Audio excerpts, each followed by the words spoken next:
are recording. Welcome everybody and thank you for joining us. This is All the Things with Lane and Laney.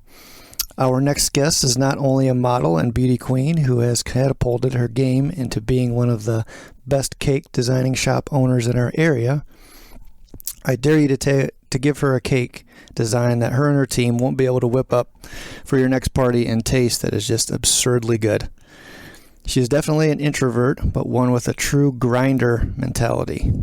I have been following her over the last several months only to find out she is way deeper, more inspiring, and uber motivating than I mistook her for a few years ago when we visited her in her cupcake cake store. It just goes to show you that just what a little time spent with someone will do. Although COVID took down the storefront of her business, Crowned Cakes by Jess, she is more than thriving from a much smaller kitchen these days. She also reads tarot cards, which is super interesting, and we hope that we get into that later on. So without further delay, please welcome to our podcast, Jessica Martin. Thank you. Awesome intro. Thank you. Nice to have you here. Very excited. Yeah, I'm excited to have you too.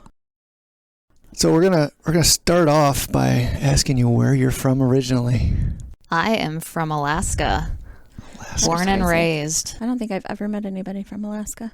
But I'm from Anchorage. It's a big city, so people are like, "Oh my gosh, what's it like?" And it's not a whole lot different from like Toledo. No. It's just a lot prettier. Yeah. Better scenery, cleaner water, all those things.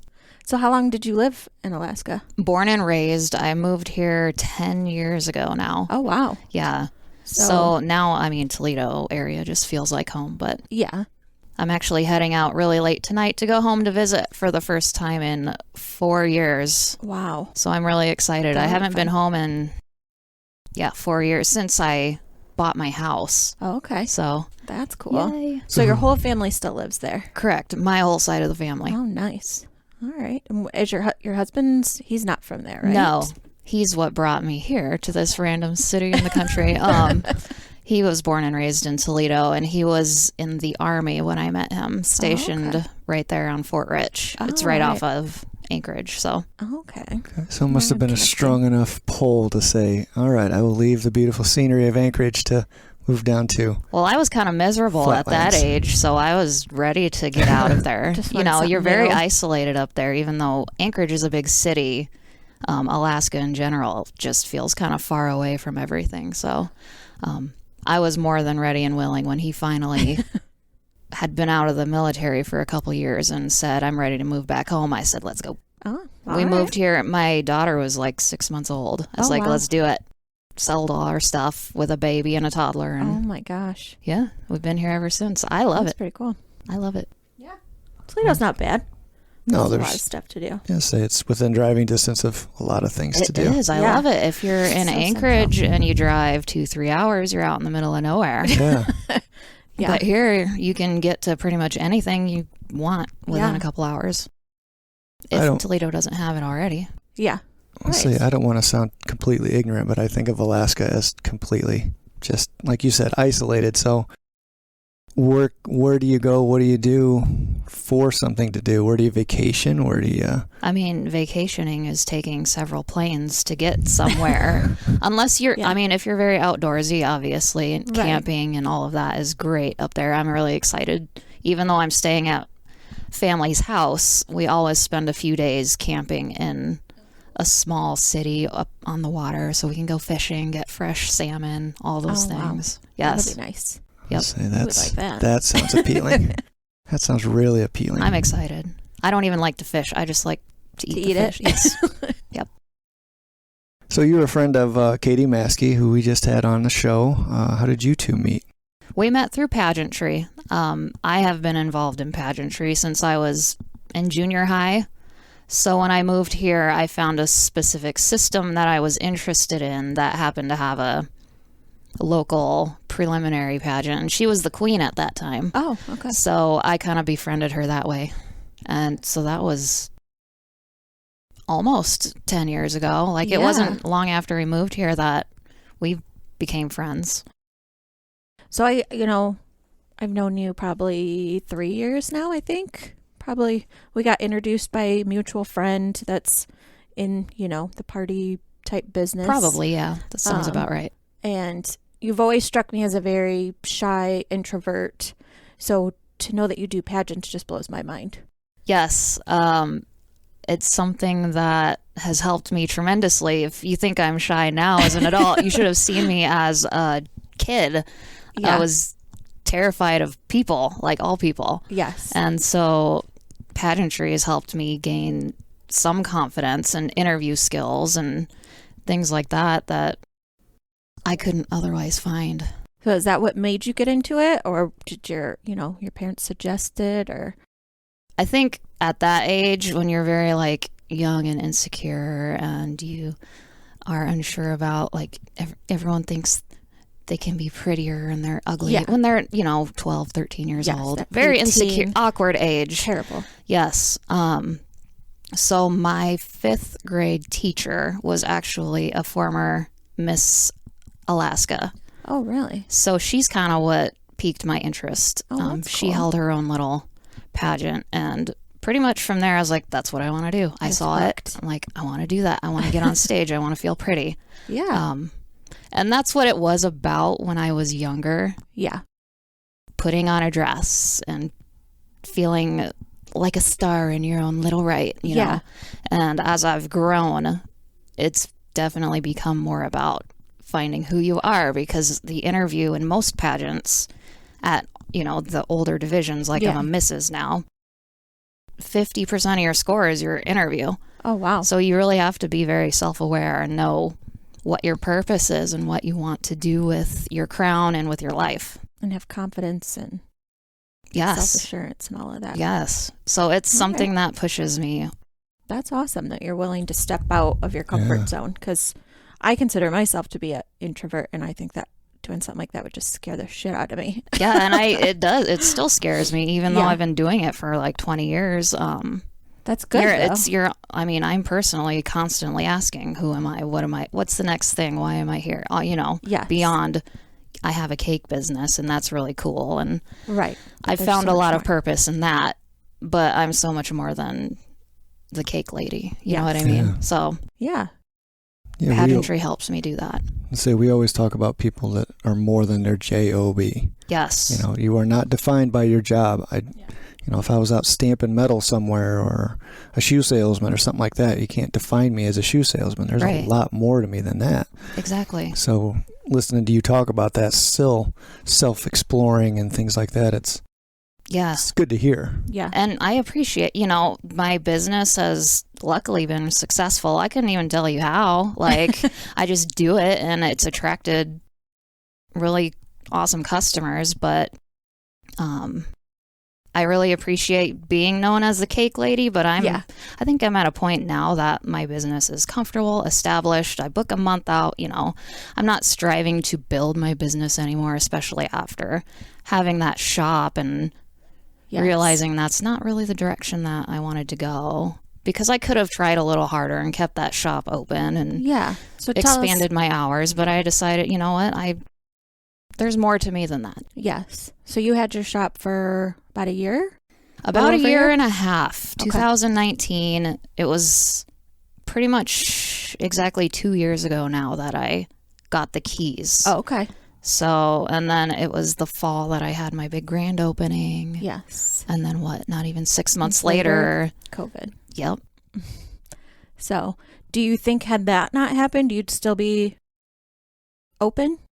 I don't know, but I think there was a divine timing in all of that, because I had opened. It was fun and exciting. It kind of revitalized my business, because I had been in business for almost 5 years at that point. And I'm like, at that point, I was like, okay, what's next?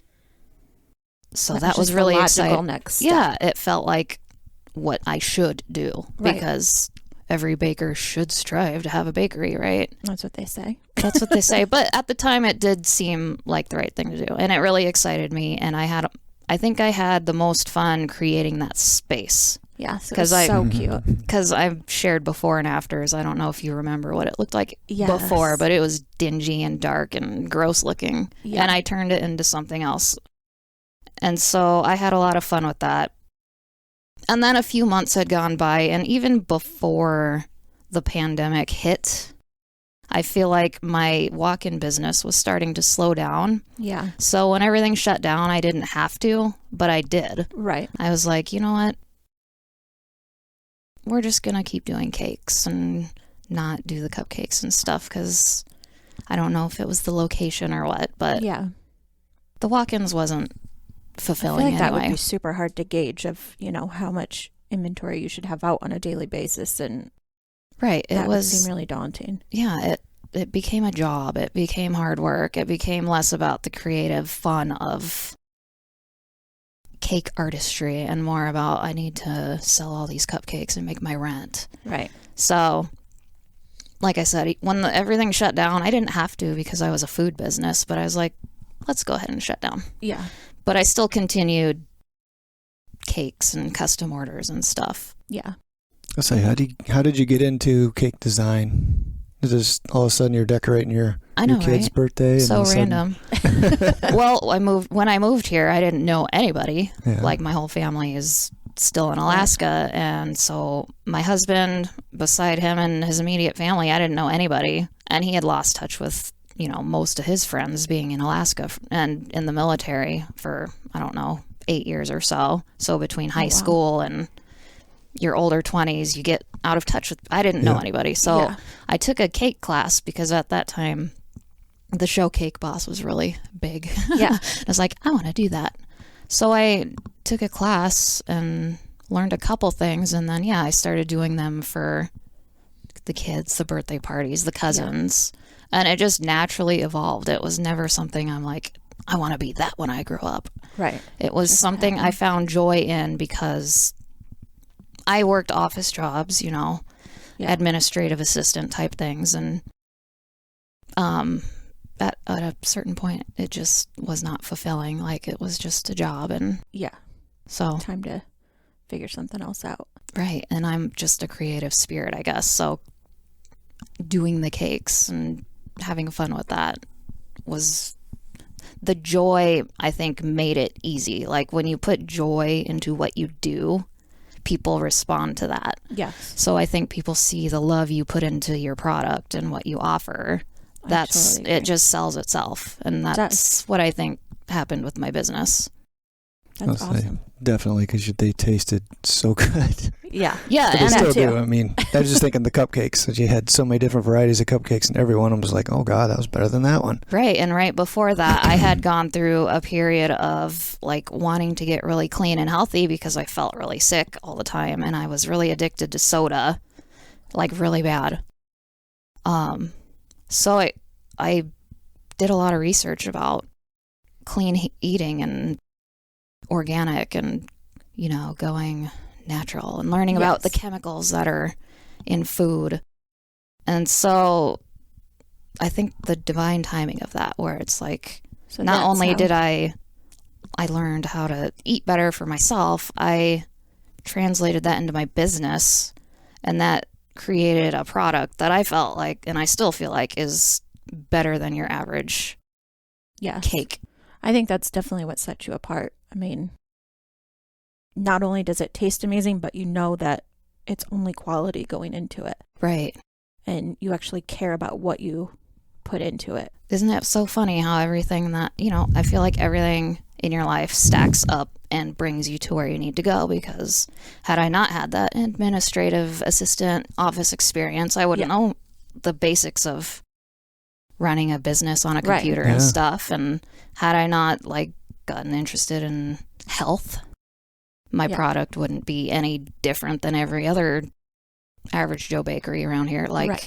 It's what set me apart. Yeah. I mean, do you realize that while you're in the midst of it, or is it something you just look back on and It's definitely a look back on thing. I don't realize that, but I am at a point where when something sparks my interest, it's on purpose. Yeah. That's not random. So I understand that. Even I'm like, I don't know why, but I'm doing this. I don't know why, but this is what I'm interested in. I had actually just competed at Mrs. Ohio after saying I'm retired from pageantry. Yeah. I can't explain why. Now looking back, I can see why I did it, because of the personal growth that I was ready for. having not won, and if looking back and saying, why did things happen that way? Because I was really confident going in. But everything's on purpose. That's just... It is. I'm learning I really that believe too. that. The older I get, and, we listen, I know we've said it on here numerous times, but we like the book The Secret, and, believing that the universe has a purpose for us and that everything happens for a reason. And I have the book The Secret, but I've never actually read it. No? No. The last office job I had, that was their book club book. So isn't that funny how that office even that's had an funny. interest, started being interested in that kind of woo-woo stuff. Yeah. But I'd get the gist of the book without having to read it, just because I am kind of big into the law of attraction. And Yes. I That's understand. what it's all about. That's the moral of that story. Yes. Yeah, basically. Is there anything that you turn down that comes your way? Like that intuition that says, oh, I'm interested in this. I'm just going to start following that. Is there anything you're just like, no, I'm not going to start doing crossword puzzles. I don't have any time for that. I'm not going to sit. Well, I do that a lot in my business now. I feel like I've done my business long enough that when, you get inquiries all day through Messenger, and you can get a feel for them pretty quickly. Yes. How the outcome of that order will go. You understand the way they're asking. What their expectation's going to be. Yes. Yeah. And I've learned the few times I've tried to bend over backwards for a certain few customers, and the outcome, people you can't please. Right. You can give them the most perfect thing. They're still not pleased. So I've definitely used that intuition in my business. And I have no problem saying I'm full. Isn't that just freeing when you can say that? Because I'm sure at the beginning of your business, like mine, you just said yes to everything. Absolutely. You were afraid to say no to anything, even if it meant burning yourself out. And well, at the beginning, it's all about that growth. So every yes is really, really exciting until you get to a point where, you do get to be a little more picky and choosy. And I even am finding with some of my regular customers that I've had for many years, at first I was like, yes, let's do this. Okay, I want to please you. And now as I become more confident in what I have to offer specifically, there are certain things I do and don't do. I don't do sheet cakes. Right. Because I think they're cheap. Mm-hmm. I only want to do things I think are memorable. And I have customers that have been really good to me for years, and there's still things they want that I did at the beginning, and now I'm starting to say, well, that's not really what I do. Yeah. So even having to learn how to change your, stand up for yourself. Yes, I think that's huge. Yeah. And it definitely takes a few years in business too. So it's all to do that. All encompassing being able to say no. Especially as that customer's like, well, you've done it before. Yes. Yeah. Yes, I have those too in my. Yeah, and it's hard. It's you want to please them. You don't want to get a bad review. You don't want to make somebody upset. But it's like at the end of the day, I have to be happy with my decision. Absolutely. I have to be comfortable in it. And yes, things change and businesses change and what we do changes every day. So for sure. Yeah. So would you consider yourself a people pleaser, or are you kind of with age, would you think it just kind of sways more, age and experience kind of sways you more towards the no? Yeah, I think so. As I get older, for sure. And more it's not even about age either. It's about becoming more comfortable in my own skin and knowing what's important to me is important, and I don't have to do everything for everyone. You can't make everybody happy. It just doesn't happen. No, never. So I've had to learn, like my first bad review at the beginning of my business, I cried. Oh, I was so upset. And now I don't get them very often because I think reviews are even becoming less important. Have you noticed that? They don't have much. They don't seem to carry as much weight as they used to. No, because I feel like everybody knows it's so easy to just get on there and bash somebody for a little minute thing, and if you can see, this business is, they're constantly posting all their work. Obviously people are happy with it.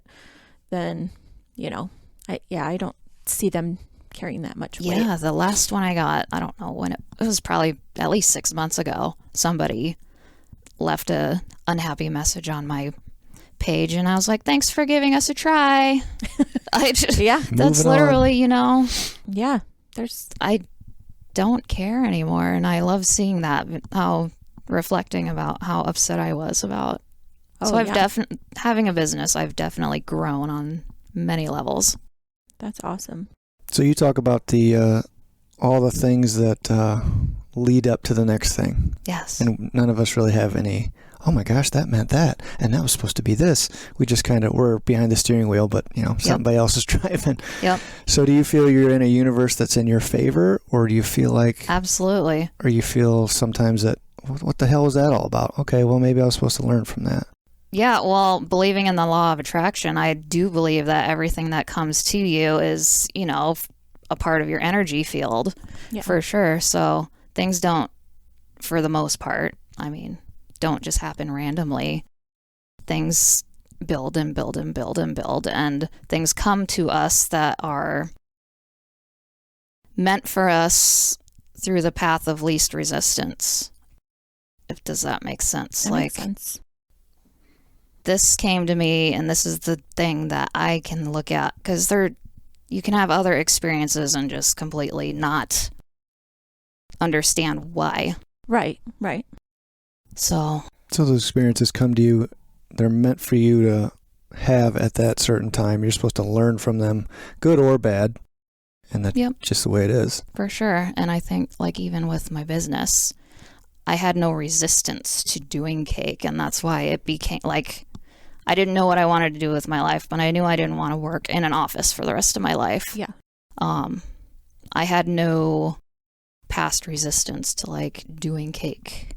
Yeah. You know what I mean? So it's just this one random thing. I could have done a lot of other things. I like all things creative. Yeah. There's a million things I could have done, but I don't know. It's interesting. It is interesting. I can totally relate leaving my career as a personal trainer. Mm-hmm. I felt like I was at the top.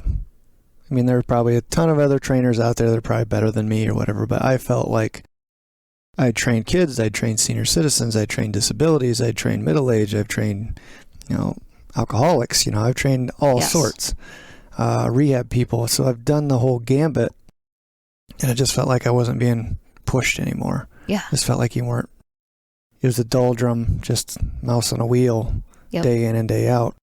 And it was just all the motivational stuff I was listening to kept telling me, if you're gonna leap, go for something else. You're gonna bounce and hit the rocks on the way down, so be prepared for it.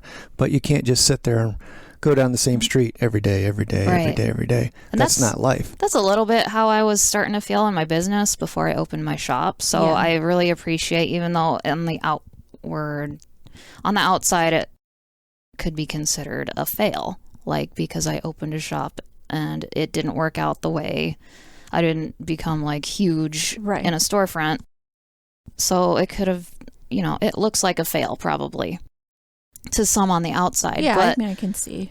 But I learned so much through having that shop, and I gained 2 employees, and I can do a lot more. There's so many good things that came out of it. And now I appreciate working from home again, because after having to pay rent for 1.5 years and that stress of it, I'm like, you know what? I can take a weekend off if I want to. Right. Not feel like, oh my gosh, well, how am I going to pay rent? Yeah. Yeah. So it's, success and failure. They're just labels. Everything is, I think everything is perspective for sure. Yeah. And so you got a lot of that going on working from home now versus that was our last episode. We haven't posted it yet, but I quit my full-time job after 15 years of being there, and yes, felt like it totally defined me for a good portion of my life. I mean, I was a kid when I started. Yes. Didn't even have kids. And then, but it allowed me to grow and become the person I am today. So I can't totally regret being there as long as I did. But for sure. Now I'm ready to start the next chapter. And I feel like, so many businesses did, take a plummet or whatever during COVID. And even though mine did, it kind of switched the direction of my business. Yes. And it's been positive. I've been busier now than I ever have. So I'm, thankful for it the way you were too. Yes. We're Facebook friends. So I don't sit there and follow people. So I know that you left your job, but I didn't know specifics. Like you were at that one job for 15 years. Yeah. 15 years. I'm finding that funny as I listen to that because I pulled cards for you. You had asked me to pull some oracle cards for you, and I decided to do them before just because I don't work on the spot very well. I like to sit and think about what I've pulled. Okay. And so everything we're talking about is completely reflective of making sense now. Of the things that I pulled right before we got here. So should we get into that? As I say, it's funny. If you want to get into that, I can go back to some other things. So is there a specific deck you prefer to use? Do you have a favorite deck? Do you have many decks? Yeah, I actually do have a bunch of decks, and I always just come back to this one. This one just speaks to me the most, and I guess because I've used it, I understand the cards a little better. And I met the author of the cards, and they're signed by her, so I think that's pretty cool. So they're just special to me. So how did you get into this? What drew you to that? You know what, I kind of figured you'd ask me that beforehand, and I'm sitting there trying to come up with an answer to that, and there's no answer to that. It's just a pull. I saw that you were reading a book by Gabby Bernstein. Yes. And I feel like she was probably the first spiritual teacher that I ran into when I started getting really into my spirituality. So yeah. And now I just like all things spiritual, like the cards and how long have you been reading cards? Oh, I haven't been on the past couple of years. I've been consumed by business, so and I feel like now I'm coming back to it. But I've had this deck for I don't know, probably at least 6-7 years. Okay. Yeah. I say, is there a process that you use? I'm only comparing what you say to what I've had read before. Yeah. She would pull out her deck and we would talk, and she would sit there and shuffle them in front of me, and we would talk and just BS back and forth, and then she would set the deck down and she'd ask me to cut it. Mm-hmm. And I'd cut the deck, and there had been times where one would stick on the bottom and fall off on the floor. She said, "Oh, don't touch that one. I'll pick that. That's part of the ones you chose. That one was meant to be on the table." Yep. And so what type of process do you use? Intuition is different for everybody, and I'm not a psychic or a medium, but I am intuitive. I have a knowing, and I can read people pretty well. There are things that I have strengths, but I don't like when people think cards and astrology, they just think, oh, you can read, you see the future. No, everybody is completely different, and most people are intuitive. They just block it out just because that's the way our culture is. We're very driven in a completely different way. Yeah, that makes sense. For me, like I said, I type better than I speak. I'm actually writing a book now because I feel like my message is better through writing than speaking. So for me, I pulled them before so I can reflect on the cards and then bring them to you. Okay. Yeah. Well, let's see what Here, you I got want to for show me. them to you. I left them on top so you can see them and took a picture of them. But So I'd love to see what the face of them is. Whether it's they're really the same. Are they same across the board? Like decks of cards, like the faces of them? No. So there are different kinds. Oracle cards are very generic. They can be anything. There's spirit animal cards and spirit gut. The intuitives that make the decks can pick themes for them. This one's kind of a general deck. I don't know. I know she had one deck that's map themed because she wrote a book called The Map. And they're all very different. Except when it comes to tarot, that's one specific kind of oracle deck. The one that most people have heard of. Okay. These are kind of general, and the messages are all kind of... There's a message for each card. Okay. You'll see them. So when you flip a card, maybe I'm getting ahead of myself, but when you flip a card, is it how you interpret that card, or do they each, you get an index with the deck of cards and this yeah, is what so this there is a means? book that goes... Usually every single deck has a book that has general meanings, and if you're super intuitive psychic, you can do it without the book. I still need the book because I just don't practice as much as I should, And like I said, the past couple of years I haven't used them as much either, just because my energy had been going into my storefront and my business. And now I'm at a place where people are randomly asking me to do readings and stuff for them. So I feel like I'm naturally heading back to my spirituality. So cool. Yeah, I'm excited to show you your reading. Me too. So after this podcast, you might have more people asking you to read your cards. Maybe. It could be your new business. Like I said, I'm by no means like a professional reader, but I will say the last person I read for, a friend of a friend, she gave me $8 for my reading because I pulled them, and I do it for fun and for free and for practice. So, she's like, "How much?" I'm like, "No charge. I'm just doing it because I like to do it." That was kind of like the way I started my cake business too. Like, I just want to give you a cake. But she gave me $8, and I was so freaking excited. So I'm like, that was just confirmation to me that you need to get back into it. I need to be pulling these cards. Telling you. Yeah. Not necessarily, your next job is going to be oracle card readings, but hey, tap back in. Yeah. Spend more time doing this. So let me see if I pulled them. That one was upside down. Okay, I'm going to turn them around so you can see them the way that they were pulled. Okay.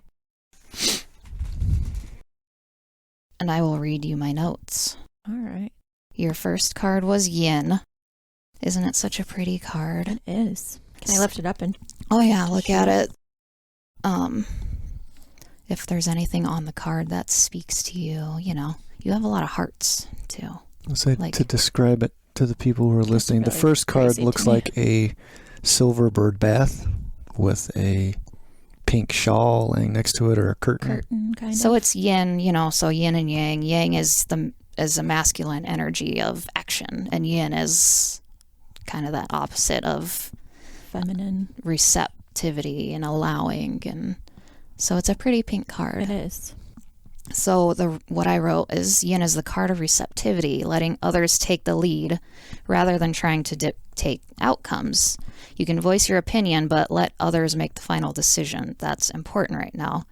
Let others show you the way to let go of the need to see things happen in the way you expect.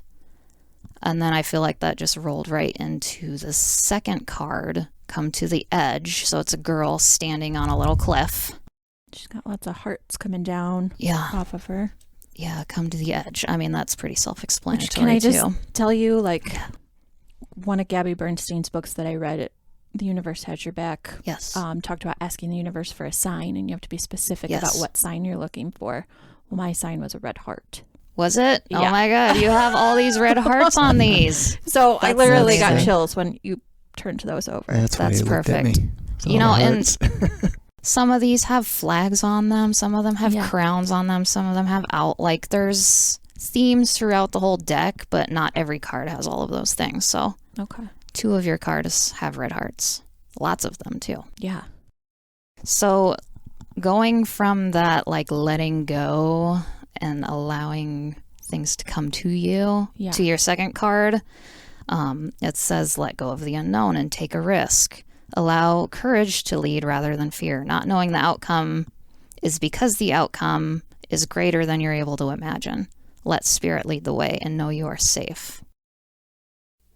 Interesting. I felt like you've already done that. I felt like you've already taken the leap. You've already stood on the edge. You've looked over and you've decided to jump. Well, with 4 cards, I feel like they kind of tell a story. So those 2 could just be kind of reiterating where you're at and what you're doing. And then the next 2 are showing your projected direction. So what's the significance with them being upside down? Yeah. They do have a different meaning when they're upside down. And so the next one is called Mending. And when it's right side up, it would be the card of like forgiveness. Turning it upside down. This, I don't know your personal life or anything like that. So I don't know usually how this applies to your job and stuff. Other than, well, I guess it could, because it says this card is the card of loss and heartbreak. So it could be the loss of your job of many years.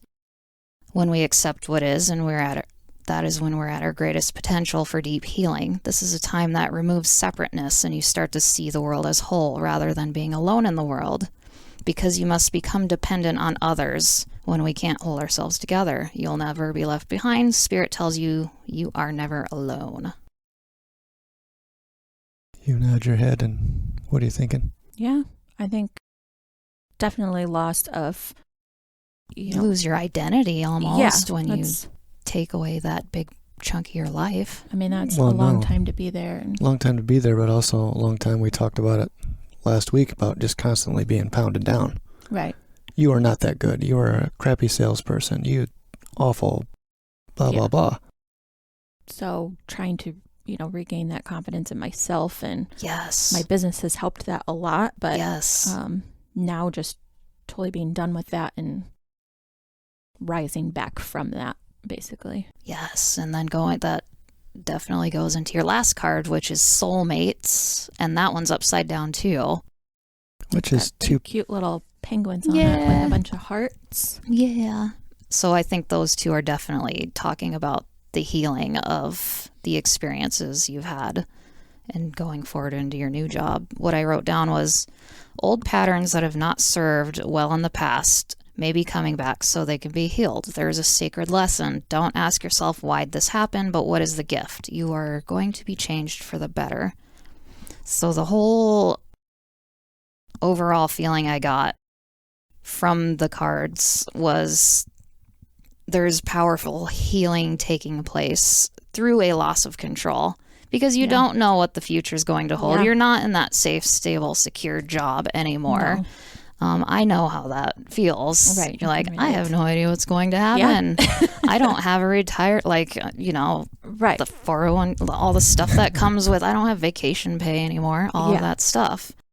And if, most of us business owners alike are very control freaks. We like to have things done a certain way. And it was really hard for me to hire people because I'm like, I need it done this way. Right.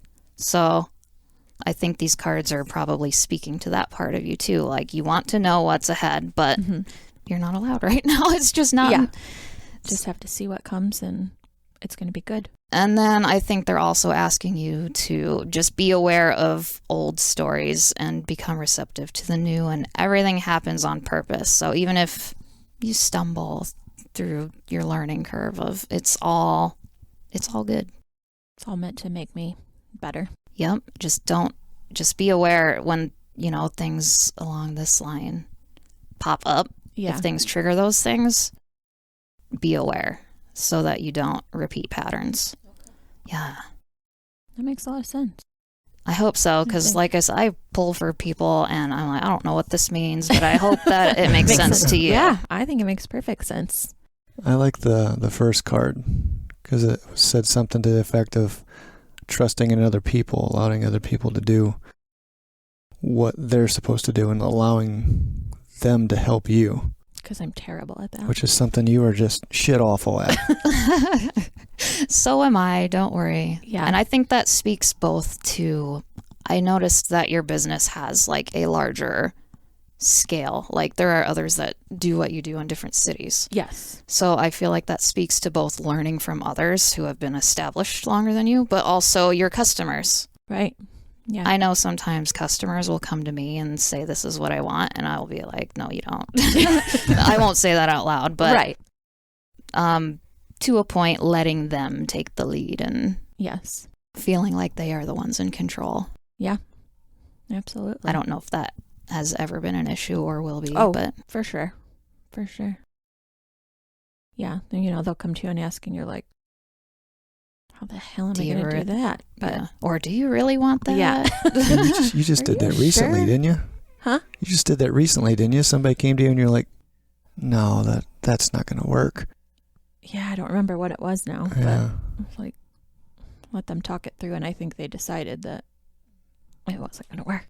Well, that's the best way to change somebody's mind, is to introduce a little bombshell into their mind and let them think through it, and eventually they talk it out and it becomes their idea. Right? Or if somebody does come with you with an idea that's like really big and you're like, I can't do that, maybe they're pushing you to the next level. Yeah. Like maybe it's something like on the surface you're like, I don't know how to do that. Sometimes I get cakes like that. I have no idea how I'm going to do that. But if it excites me, I'll say yes. Yeah. Yeah. You'll figure it out. Yep. So how do you go based off of everything that's written in the book, or is it like an intuitive feeling? Say just you don't know anybody. I mean, you barely know Lainey. Is it like intuition when you pull these cards that help deliver the message?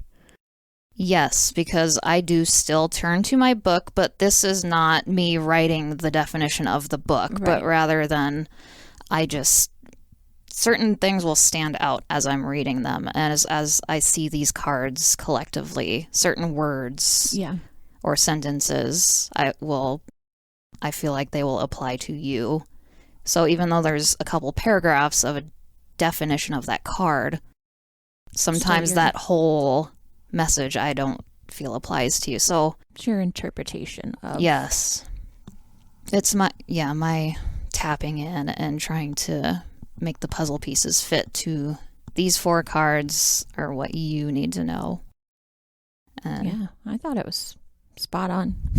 Good. They have a way of doing that, yes. Yeah. Yes. That's why they're so That's interested. That's the first time I've ever readings. had that done, so yeah. And I'm always like, when I pull them, I personally still want an outcome, like the last card, like tell me what's going to happen. And I don't think you necessarily got that in this reading. No. And I still struggle with that too. I'm like, yeah, but what's going to happen? Like, I always want that happy card at the end, but yours is upside down. But that doesn't necessarily make it a bad card, because it's a message of healing and growing. And yeah. Hey, that is a good outcome in my book. You don't know, but it's going to be good. I see the red hearts and I see it's going to be okay. That makes me happy. I'm glad you told me that. Yeah, that's crazy. I used that when I decided to make the decision to leave my job, and I started seeing hearts everywhere. That's awesome. And it was like, it literally gave me goosebumps. So it might sound like voodoo craziness to some people, but I think you should trust the process. Absolutely. I think it's going to sound crazy to anybody in this room today, so. No. Well, I appreciate you doing that. Thank you. Of course. Thanks for letting me. Yeah. It's fun. Let's say, is there any type of other spirituality things that you do? Do you meditate?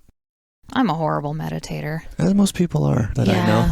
I haven't figured meditating out. Neither have I, but I love silence because I have like 7 pets and dogs and cats and children and a husband and a business. So, and things are always coming my way constantly. Messages, Yes.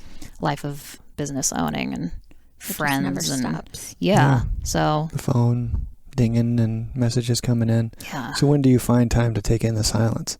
I'm so happy the kids are going back to school next week. Oh my gosh. So happy. I love silence. And I feel like even just sitting in silence, or sometimes I work in silence. Like if one of my girls that is coming to help me work will come in and see that I'm busy, but there's no music or anything. They're like, what is wrong with you? Like, this is beautiful. You're still clearing that space. There's so many different ways you can meditate without sitting on a pillow. I would say that yeah, counts as meditation, because that's what I struggle with, is the silence. Like, to me, it's so uncomfortable. You know what? I actually feel like showering is a meditation. Yeah. For me, because I think the background noise of the water clears the noise, and I feel like I get a lot of I have a lot of good thoughts in the shower. Yeah. That probably sounds really funny, but seriously, like meditation can be anything that just quiets that inner dialogue that is constant on all day long. Yeah. Yeah. See, I feel like we're one and the same. I love silence. I could just sit, be by myself. I don't need to read anything. I don't need to do anything. I could just sit and be quiet. And somebody walked in a room, they'd stop and look at you like, what the hell are you doing? Well, you're not in here. I'm having a great time. So, right? But, she comes in and turns on the radio and has got to play something on her phone and has got to be busy with her hands and has got to be watching something. It's just like, I mean, I do, stimulus. It depends on the day. There's days where I'm like trying to get in the groove and I turn my 90s pop music on, and on a busy Saturday that raises the energy for us. But there's, I forgot what I was going to say. I think the silence is absolutely necessary. I just have to learn to be more comfortable in it. Like, I think it's just because I'm constantly go, go, go, go, go. I don't know how to not be busy. And so many people struggle with that. And it's not a good quality. No. Like, I don't take pride in that, because I think you need to learn to slow down. And I'm leaving my other job has allowed me some of that. Yes. Slowly. So all of us struggle with that because we are in a go, go, go, go culture. Yeah. And when the world shut down, that's a huge reason why so many people struggled. Yeah. It's like, what do I do with myself? Yeah. What do I do? Just sit with yourself. Listen like, why is that so uncomfortable? But for some people like me, it is. And I think it's just you have to keep repeating it, keep doing it. Yeah. To get better and more comfortable with it. Yeah, I mean, in the silence is where you're going to hear your inner guidance. Yeah. And that's why, like I said, most people are intuitive. They just don't know it because we're so distracted. Yes. So absolutely taking time for quiet, or even like I like Audible. I love books. Mm-hmm. I can't sit and read a book. My mind will go. But while I'm working, or even working can be meditative if you're doing creative things like you're building stuff and you get into a mental space where you're not necessarily thinking and you're just doing and going. And like certain designs that I get, sometimes I don't know how the cake is even going to look at the end of the day. Yeah. Because luckily I have a lot of customers who give me that freedom of just here's what I kind of want and do it. Run with it. Yeah. That's so the best. that energy flows like when you're in that creative space too. Yeah. Yeah. Sad. I'd love to see that become part of your personal growth. Not that I'm directing you or anything like that, but I think... Well, the card said be receptive to. Yeah. So. Yeah. Yes. Take other people's help. Yeah. Well, no, just be able to sit with your own thoughts. I feel like you run from your thoughts. I do. Like, I can't sit still, because if I sit still, then that's going to be in there and I don't want to be even attached to it. So I'm just going to keep going. Well, yeah, because the voice of fear is louder than the voice of love and peace. And so when you're not distracted with the music and all this and other people and you got social media, chat. Yes. You're probably going to hear those fearful thoughts first. Right. And you got to learn how to maneuver around that. Mm-hmm. And most people would rather just stay distracted rather than deal with it. Yeah. Yeah. Yeah, that's me. I'm guilty. Yes, it'd be fun to make a list of things that just feel like you flow. You talked about my woodworking. The more I can do one thing 100 times and just repeat, turn on some music and just, I'm not thinking about anything else but doing this again and again. Same thing with mowing the yard. That's why I miss Rob's mowing the yard. Yeah, that's kind of the same thing as, like I said, I love to stand in the shower and just, the sound of the mower probably does the same thing to you. It's just a repetitive motion. I used to love just going out and driving. That's why I love to drive now. Yeah. And I used to have a sports car that I can go out and feel the exhilaration of that, but I'd just be driving and the wind going by is kind of like you in the shower, just that repetitive noise. Yeah. Yes. Just takes you to a different place. So with you, the only thing I think of is when you doodle or you color. Yeah, I do like adult coloring books. You just shut the phone off and just sit and color for 10 minutes. Yeah. That's a good idea. That is a good idea. Yeah. Even like you said, 10 minutes. Just make a little bit of space here and there. Yep.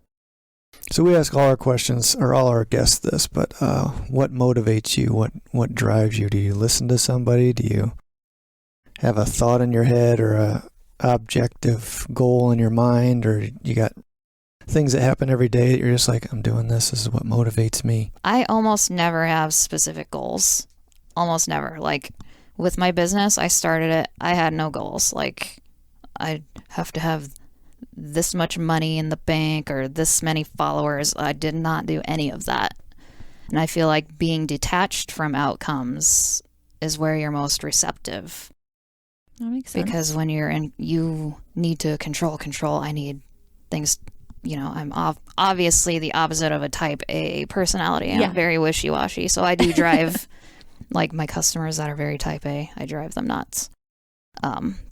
But being in that space has worked for me. And I lately have been saying joy is my motivator. Like I only do things that sound good and exciting and fun. Like, yeah, if I do this will, like even cleaning my house, like I push that. I'm horrible at doing laundry and stuff. I am too. But I'll do it when I'm like, you know what? Doing my laundry would make me feel good. So that's when I do it. And that's basically how I run my life. I like that because I feel like we've always been taught, everything I used to read is, you have to have a goal for a month from now, a year from now, 5 years from now. And I'm like, I don't know what the hell 5 years is going to bring. Like, No. And I feel like you're right. If you leave it more open-ended, it allows whatever's supposed to come into your life to come in because you're not shut off. Right. And then you also, if you don't hit that goal, you're not feeling crappy about yourself because you didn't hit it. There's nothing wrong with having a goal. It's just people get way too consumed with, I have to hit that goal or my life sucks. Yeah. Like, it must be this way. Like, I have a friend who's trying to meet the new love of her life, and she doesn't want to meet him through dating apps, and it has to be this nice, meet cute way. Like, it's going to be by chance, but she's not doing anything to go meet him by chance. Like, yeah. When you need things to happen very specifically, it's can imply, a lack of faith. Yeah. It has to be this way, otherwise it's not going to happen. So you train your brain then to thinking if it doesn't happen this way, then it's never. What's the point? Yeah, what's the point of even thinking of it? You're relying way too hard on your own self, and you need to open up to the universe helping you. And for me, that has helped me for sure. I like that. That's definitely helped my business because I'm a horrible planner, as I told you. Yeah. We're going to Alaska tomorrow, and I didn't even bother to look to see when school starts. But I find in my business, like, there's days where I probably should have started things a day earlier. Like, I should probably do this and this today, so tomorrow will be easier. And then I'll be in a place where I'm like, oh my God, everything's going to fail. And everything always works out. It does. It always works out. Mm-hmm. Always. Yep.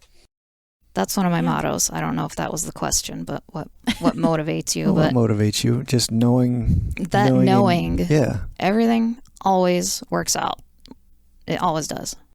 Let's say not always, but here recently I've gotten that into my head where if I start working or if I've got a project that needs to get done, like at the end of this week, I got to go back and finish up a project.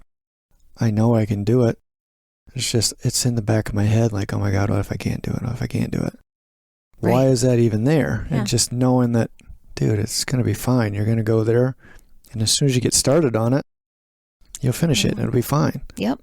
But that goddamn self-doubt just sits in there and, hey buddy, did you think about this? Did you think about that? It's like, why the fuck are you here? You need to leave. You just go away. Yep. Yeah. But yeah, that anxiousness, I think that's the heart of living. You want to be excited about something, but it gets to that point where it just goes over the hill. Right. And you just start thinking yourself into a circle of death, more or less. Yeah. Oh, the horrible things that could happen. Yeah, but you've made so many cakes in your life. It's not that hard. You just start doing it and it'll come to you. You're a creative soul. Right. So. Yeah, I've done that with a lot of party setups. You're just like, oh my God, this isn't exactly what I envisioned. What if they don't like it? What if they hate it? What if it ruins their day? What if, and I'm like, at the end of the day, it's balloons. It's a yard sign. It's not life or death. I'm not curing cancer here. It's people will survive. People do need to just chill and just allow. I feel like that would solve a lot of unnecessary dramas in people's heads. Finding that understanding. Everything always works out. It really does. It does. So you have any other interesting hobbies? So you said you were writing a book. You said you were writing a book. Very slowly.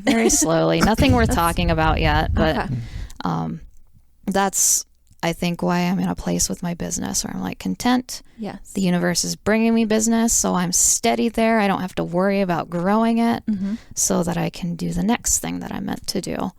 And I mean, I have a pretty crazy life story beyond my business. And if you want to go into my marriage and even childhood, all that stuff, like people I think that meet me generally don't know my background, like what I went through and got through to get where I am today.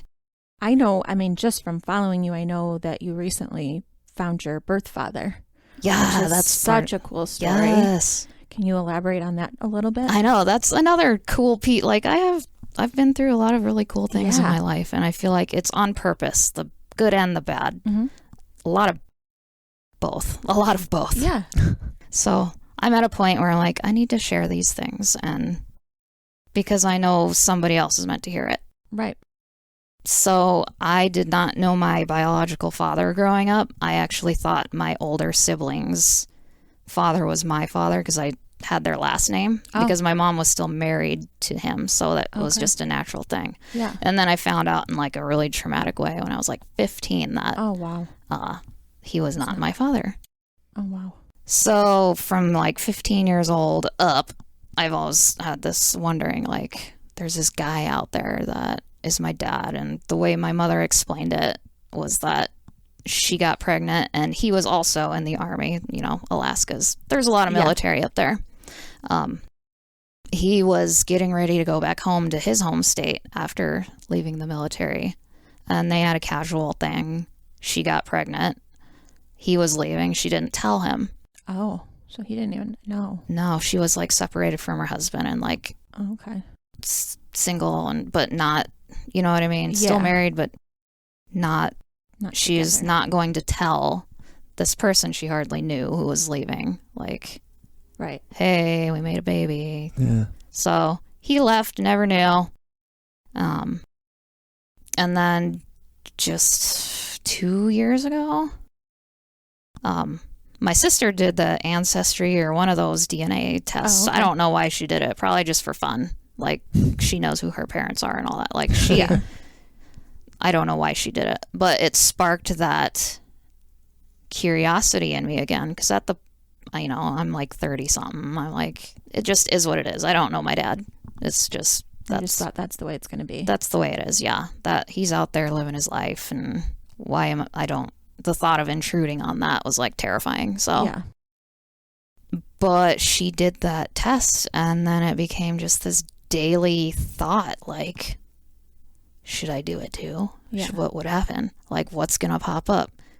Who, like, what if somebody on that unknown side of my family is there? Like, what if he popped up on it? Like, it was persistent. The thought was persistent. So I knew I had to do it. Like, it just never went away. Yeah.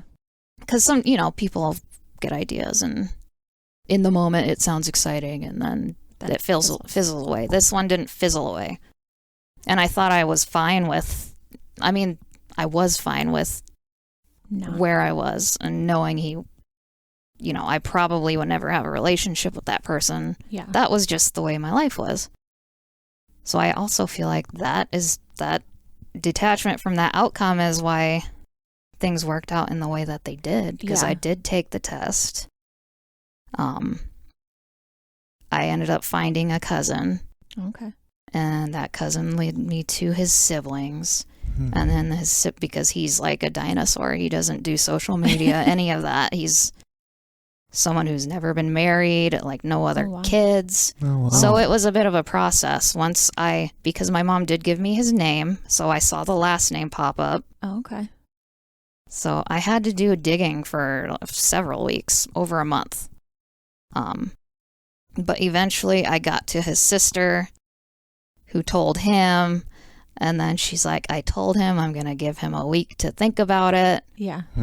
And at that point, I was just happy. I'm like, there's someone out there who I feel like should know that someone has been thinking about them their whole lives. And I don't want anything from them. And I kind of just want to know what they looked like, because I don't look like any of my siblings. Like, my mom's Alaska Native. All of my siblings' fathers are Alaska Native, so I look like a white girl compared to these Eskimos. Yeah. Dark hair, like that also answered that whole wondering of why am I like the light-skinned girl in this Native family.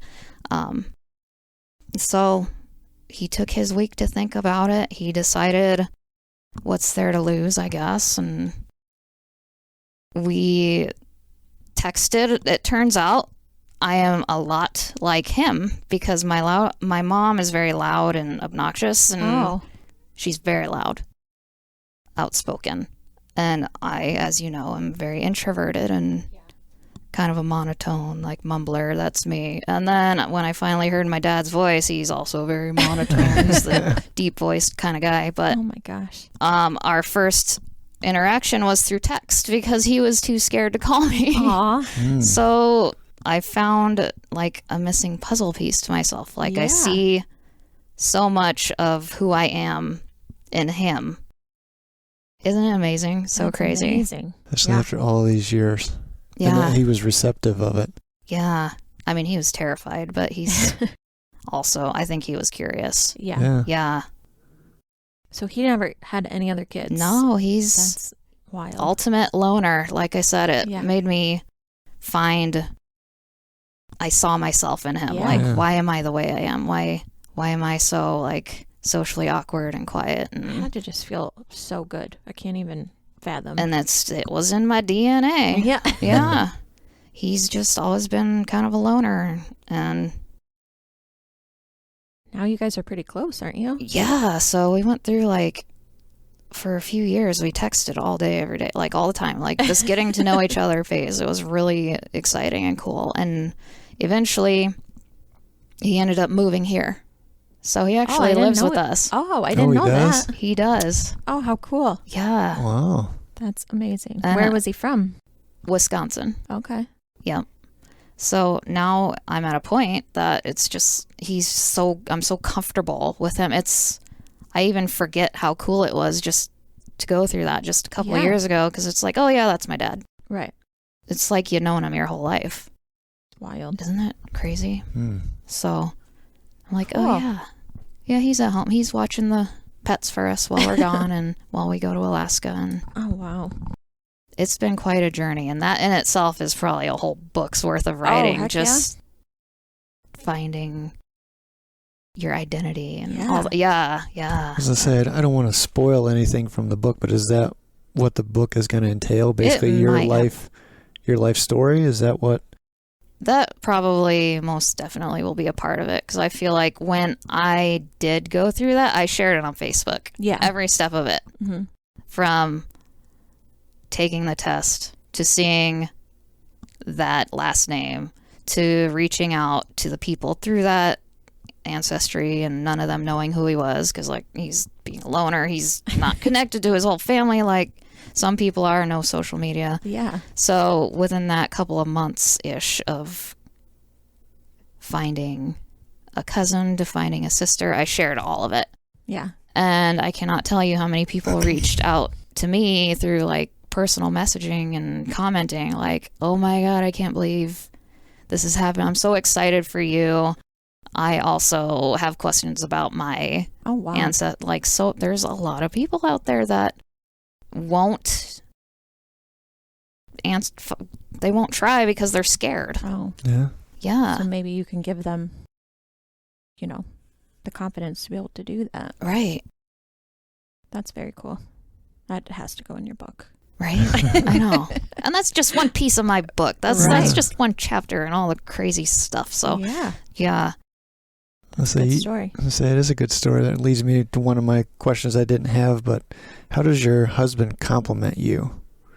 Usually yin and yang. Yeah. So. Yeah, he's the chatty, social, outgoing he's guy. The loud one. Yeah. He's definitely,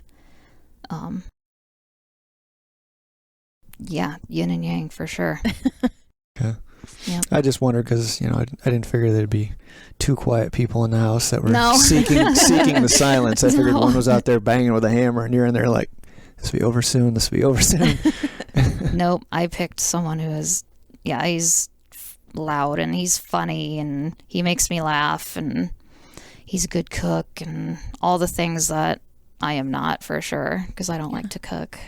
He cooked for me on our first date and I'm like, sold. All right. You're the one. Yes. Well, going back to my theory on how we choose our soulmates and or our loved ones, your husband is like your mother.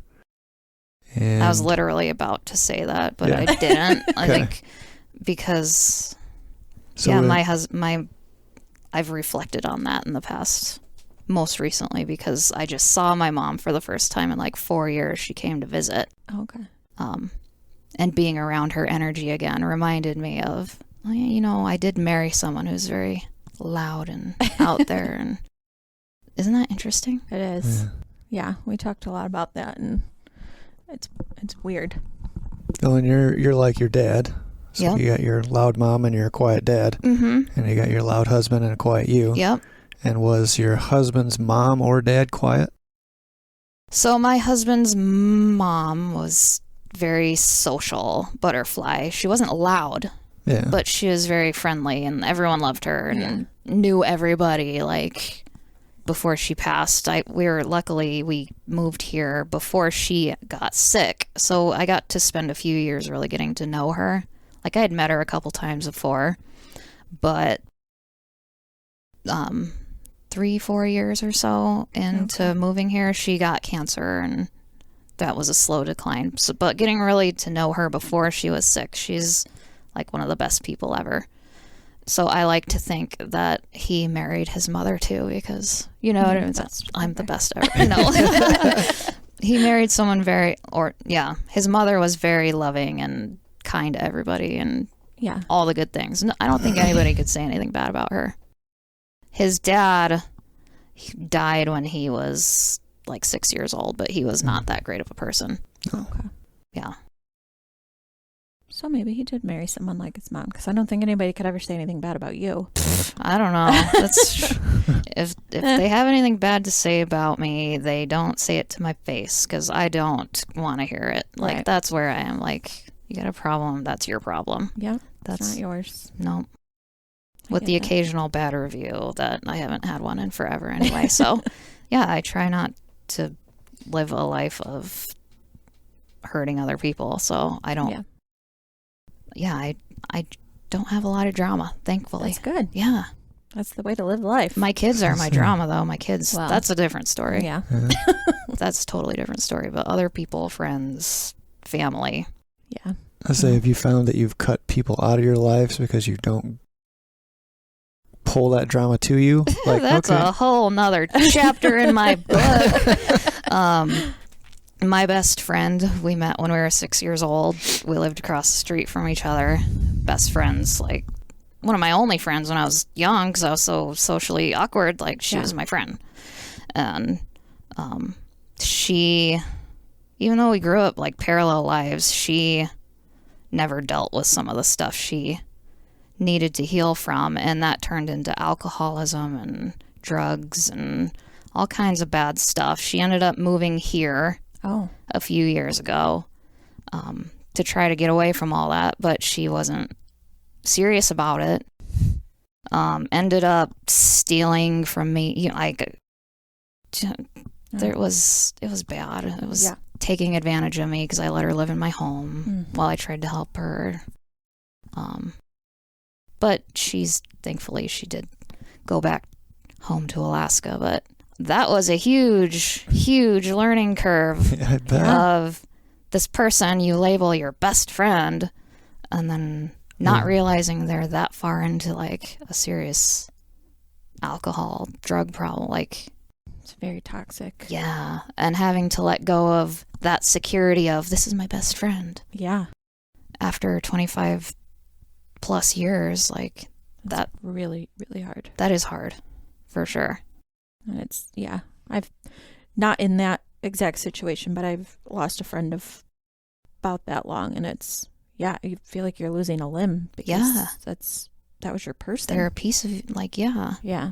Because you see when they're your best friend, you see all the good and all the potential in that person, and they don't see it for themselves, then you can't do anything about that. No.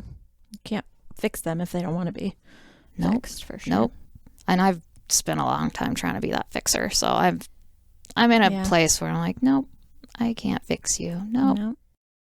I even had to do that with my husband because when he came home from war, he had really bad PTSD and would ask me to help. I need your help. No, I had to tell him he needed to help himself. Yeah. So I've had to learn that lesson many times over with many of my close relationships. It's almost like a cleansing, though. I feel like that's part of the thing that drove me out of the personal training business was that people would come in and they would just bleh. Yeah. And just like, oh my God, you were sucking the life out of me. And now I've got a wife and now 2 children. Yep. And when I get home to them, I have no energy left, and I'm bitchy and I'm grumpy because I've got everybody else sucking all the life out of me. When I come home, it's like really forced. Right. And so to get out of that situation, just freeing. Just very freeing. It is so freeing.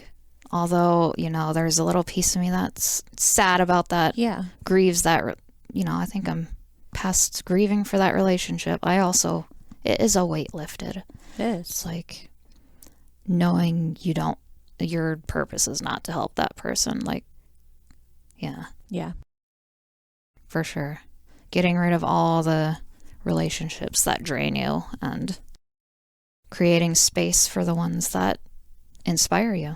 Let's say with the law of attraction, if you're out there seeking people that will bring more shit to you, you're bringing it in. So if you're out looking for problems and just to tell stories or make people's problems your problems, then you're just drawing more problems and grief to you. And then when you're naturally intuitive and empathic and you just can't help but want to help people. Yeah. Yes. Oh, man. It's hard. It's exhausting. Yep. But yeah, that's a whole nother episode. That's a whole nother, I think that's where I'm struggling with my book writing. It's like, where do I start? Yeah. Yeah, there's so many life lessons that I feel like I'm in a good place. Like I am at peace and feel good about a lot of everything. Like all is well. And looking back on those things, I'm like, holy cow, I can't believe that he's even a part of my story at this point, but that's made me who I am. And but where do I start? It's overwhelming. So much stuff. I can see how. I would start at your first feeling on something. Like when you're a little kid. My grandma used to make the greatest cookies. Baking, catapult you 30 years and there you are baking stuff. But, when you first started thinking about something, getting a feeling about something, my neighbor's dog used to scream and bark at me every time I walked by. That's at least a starting point, Yep. So I feel like that's when everyone's souls become developed, is when they start to get a feeling on things versus just being little and not having any care in the world. But anyhow, I think that's long enough that we've kept you. We thank you. Thank you for doing so many things to talk about. Might have to have you back again. Is there any place that people can reach you? Do you prefer one way or the other?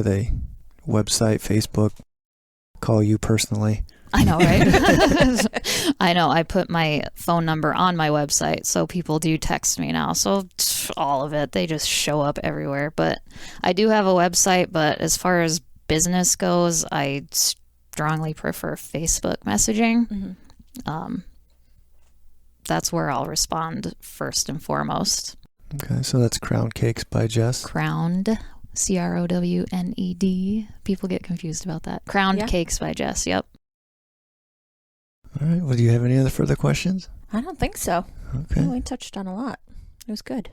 I'm Thanks for coming. Of course. I'm so glad you came. Anytime. This was like helpful for me too. It's like a therapy session. Yeah, I love it. That's what we like to hear. Yeah. That's how we started this. We started up in our closet. That was me just being anal about soundproofing everything. Yeah. But we're a small little space about this close together. Right. And it was just it's like a little date night for us. A little date night therapy session, getting shit off our chest. So hopefully this helped you out a little bit. For sure. I loved it. Thank you. Well, we thank you for your time. And we thank everyone for their time this time. And until next time. Thanks, everyone.